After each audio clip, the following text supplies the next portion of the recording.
ආයිබෝවන් doctor ඩී channel එකට ඔබ සැම සාදරයෙන් පිළිගන්නවා. ඔයාලත් ගාමන්ට් ෆැක්ටරි එකක වැඩ කරලා තියෙනවා නම් අවුරුද්දක් හෝ ඊට වඩා වැඩි ප්‍රමාණයක් කැනඩාවේ ප්‍රින්ස් එඩ්වර්ඩ් අයිලන්ඩ් එකේ ගාමන්ට් ෆැක්ටරි එක ජොබ් එකක් හොයාගන්න පුළුවන් ක්‍රමයක් ගැන තමයි අද මම මේ වීඩියෝ එකෙන් කතා කරන්නේ. මෙතන තියෙන විශේෂත්වය තමයි කැනඩාවේ ප්‍රින්ස් එඩ්වර්ඩ් අයිලන්ඩ් එකේ ඉන්න එම්ප්ලොයර්ස්ලා පෙබරවාරි මාසේ රික්‍රූටින් ඉවෙන්ට් එකක් තියෙනවා. මේක තියෙන්නේ ඩුබායි වල. නමුත් ඔයගොල්ලන්ට ඔන්ලයින් රෙජිස්ටර් වෙලා ඔන්ලයින් මාර්ගයෙන් ඉන්ටර්වයුව කරන්නත් මේගොල්ලෝ අවස්ථාව සලසලා තියෙනවා. එහෙමනම් ඒක කරන්නේ කොහොමද කියලා අද අපි බලමු මේ වීඩියෝ එකේ.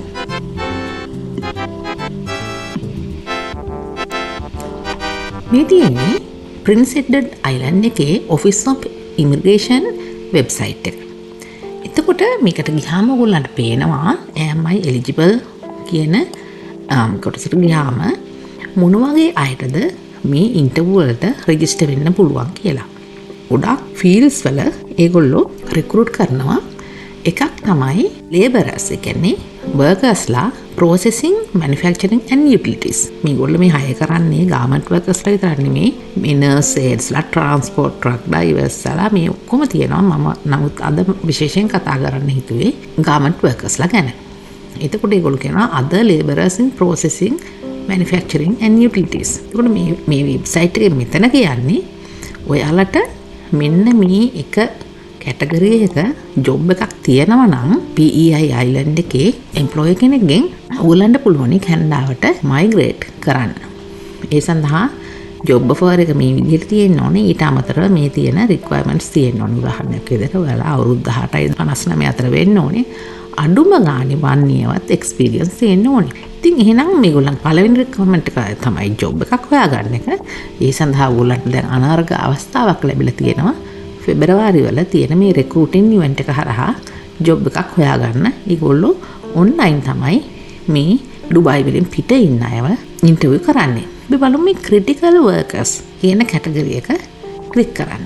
ක්‍රිටිකල් වර්කර්ස් කියන එකේ ක්ලික් කරාම ඒගොල්ලෝ පෙතන පෙන්නනවා මේ TE tier category 4 or 5 කියන එක තමයි මේ ක්‍රිටිකල් වර්කර්ස්ලා කියලා හඳුන්වන්නේ. ඒක ක්ලික් කරාම අපිට මෙට්‍රික්ස් එකක් එනවා. ක්‍රිටිකල් වර්කර්ස්ලා කියන්නේ මොන වගේ අයද කියලා ගොඩක් ඉන්ෆර්මේෂන් තියෙනවා. දැන් ඔයගොල්ලන්ට පේනවා ගොඩක් ෆීල්ඩ්ස් වල ඒගොල්ලෝ හයර් කරනවා.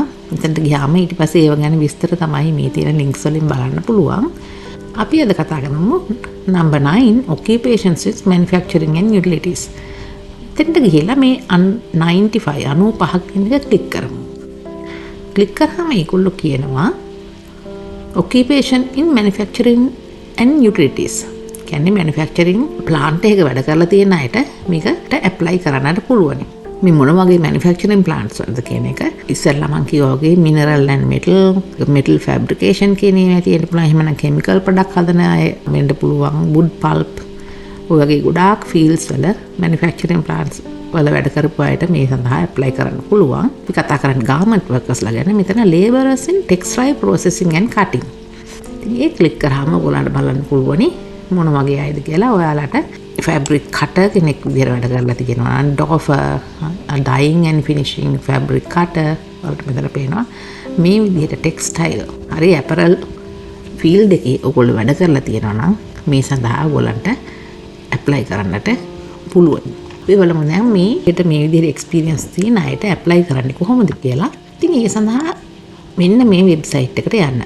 මේ තියෙන්නේ recruiting event එකට register වෙන site එක. මේකෙත් මම link එකක් පහලින් දාන්නම්. Please register and provide your resume CV to be considered by employers that are hiring in Prince Edward Island. ඉතින් ඔයගොල්ලන්ගේ resume එක CV එක හොඳටම හදාගන්න එක ඉතාමත්ම වැදගත්. ඊට පස්සේ ඔයාලට පුළුවන් මේ site එකට ඇවිල්ලා මේ ඔයාලගේ resume එක submit කරන්න. application submit කරනකොට මොන field එකේද කියලා ඉස්සෙල්ලාම health care field එකේද, caregiver, registered nurse, ඒ විදිහට එහෙම නැත්නම් construction එකේ වෙන්න පුළුවන්. IT, hospitality, trucking industry, එතන manufacturing වල ඔයාලට machine operator කෙනෙක් වෙන්න පුළුවන්, manufacturing worker වෙන්න පුළුවන්, other manufacturing field of work කියන එක select කරන්න පුළුවන් අපිට. ඊට පස්සේ please specify ඔයගොල්ලන්ට ඊට පස්සේ කියන්න පුළුවන්. ඊට පස්සේ මෙතන ඔයගොල්ලන්ට please provide your contact information. මෙතන ඔයාලගේ last name එක first name එක දාලා ඊට පස්සේ email එක දාන්න මෙතන. ඊට පස්සේ ඔයගොල්ලන්ට තියෙන select and upload file මෙතනින් ගිහිලා ඔයගොල්ලන්ගේ resume එක upload කරන්න. upload කරලා මෙතන තියෙන terms and conditions ඔයාලට කියවන්න පුළුවන්. ඒවලා agree කරලා save and next කියලා ඔයාලට පුළුවන් ඊළඟ fields වලට ගිහිල්ලා මේක submit කරන්න. application එක submit කරාට පස්සේ ඔයගොල්ලන්ගේ application එක ගොඩක් strong නම් ඔයාලට interview එකක් හම්බ වෙන්න පුළුවන් මේ employers ලගෙන්. ඊට පස්සේ හොඳට interview එකට face කරොත් ඔයගොල්ලන්ට job එකක් හම්බ වෙන්න සම්භාවිතාවක් තියෙනවා. job offer එකක් ඔයගොල්ලන්ට PEI island එකේ ඉන්න employee කෙනෙක්ගෙන් හම්බ වුණොත් ඊළඟ step එක තමයි permanent residency වලට apply කරන එක.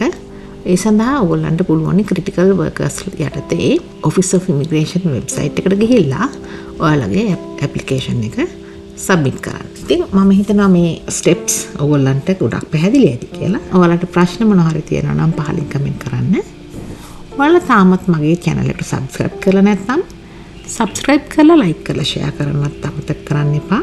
මේ වගේ වීඩියෝ එකකින් අපි නැවතත් හම්බ වෙනතුරු ඔබ සැමට ආයුබෝවන්.